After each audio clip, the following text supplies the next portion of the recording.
पहिलं मटण स्वच्छ धुवून घ्यायचं, स्वच्छ पाण्याने धुवून घ्यायचं आणि त्याला हळद मीठ लावायचं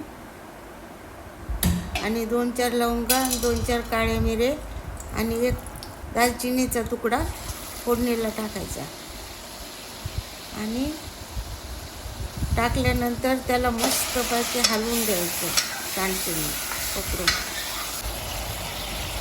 टमाटर टाकायचं आणि मग त्या झाकण ठेवायचं, त्याच्यावर पाणी ओतायचं.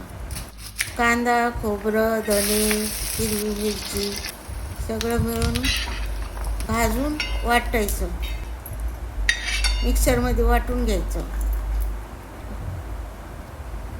मटण शिजलं का बघायचं, शिजलं असलं तर त्याला फोडणी द्यायची, सगळा मसाला टाकून फोडणी द्यायची आणि शिजलेलं मटण त्याच्यात ओतायचं आणि साईडला करून भाकरी बनवायच्या.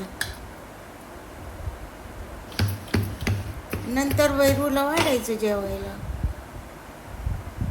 कांदा, लिंबू, भाकर बाजरीची. मस्त बनवलं रे आई.